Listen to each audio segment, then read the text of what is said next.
পূর্ব ত্রিপুরা লোকসভা আসনে প্রার্থী কৃতি সিং দেববর্মনের হয়ে উত্তর জেলায় একাধিক জায়গায় নির্বাচনী প্রচার করলেন মুখ্যমন্ত্রী প্রফেসর ডক্টর মানিক সাহা। এদিন তিনি উত্তর জেলার কাঞ্চনপুর ও ধর্মনগরের নির্বাচনী র্যালি করার পাশাপাশি কদমতলায় এক নির্বাচনী জনসভায় অংশগ্রহণ করে বক্তব্য রাখেন। আসন্ন লোকসভা নির্বাচনকে কেন্দ্র করে প্রচারে ঝড় তুলেছে গেরুয়া শিবির। রাজ্যের উত্তর থেকে দক্ষিণ সর্বত্রই বিজেপি দলের প্রার্থীর হয়ে প্রচার কার্য চালিয়ে যাচ্ছেন মুখ্যমন্ত্রী থেকে শুরু করে রাজ্য নেতৃত্বরা। শনিবার সকালে কাঞ্চনপুরে বিজেপি দলের আয়োজিত একটি নির্বাচনী শোভাযাত্রায় নেতৃত্ব দেন মুখ্যমন্ত্রী প্রফেসর ডক্টর মানিক সাহা। কাঞ্চনপুরে নির্বাচনী শোভাযাত্রাকে ঘিরে এদিন কর্মী সমর্থকদের মধ্যে ব্যাপক উচ্ছ্বাস ও উদ্দীপনা দেখা যায়।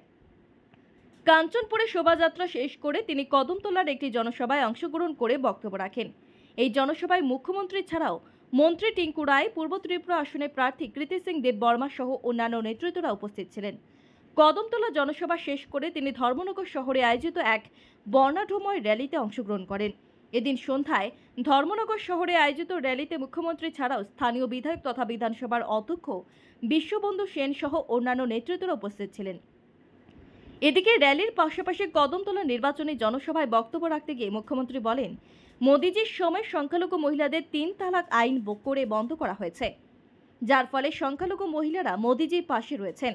শুধু তাই নয়, মৌলিক সুবিধাগুলি প্রদান করা হচ্ছে। ভারতবর্ষের কোথাও সামাজিক ভাতা ২,০০০ টাকা দেওয়া হয় না। তিনি বলেন, একমাত্র ত্রিপুরা রাজ্যে বিজেপি সরকার প্রতিষ্ঠা হওয়ার পর সামাজিক ভাতা ৭০০ থেকে বাড়িয়ে ২,০০০ টাকা করা হয়েছে। অন্যদিকে এদিনে দলীয় কর্মসূচিতে বক্তব্য রাখতে গিয়ে পদ্মচিহ্নে ভোট দিয়ে জয়যুক্ত করার জন্য সাধারণ মানুষের কাছে আবেদন করেন প্রার্থী কৃতি সিং দেববর্মা।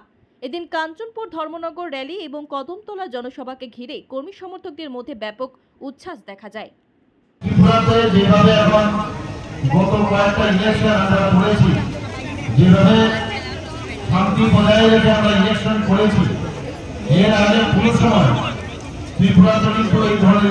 নির্বাচন কোন সময় আমরা দেখতে পাই এবং সেটা একমাত্র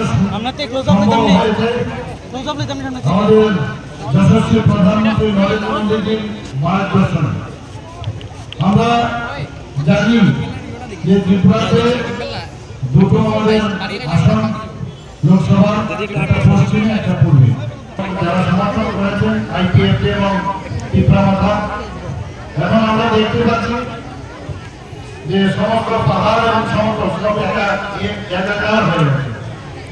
বিরোধী দলের মুখে আর আশব্দ নেই, খালি ওদের একটাই কাজ, পার্টি অফিসে বসে খালি সমালোচনা করা, কোথায় প্লেন একটু বাঁকা হয়ে আছে।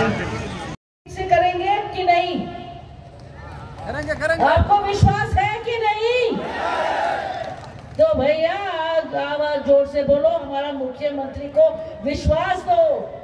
400 जोर से 400 तो 400 पार होगा। आप लोग हमको जिताएंगे?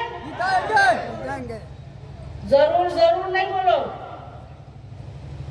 सच्ची मत बोलो, दिल से बोलो, मुंह से मत बोलो। अगर आप दिल से बोलेंगे तो मैं रिजल्ट देख के बता सकूंगी किसने मेरा साथ दिया है।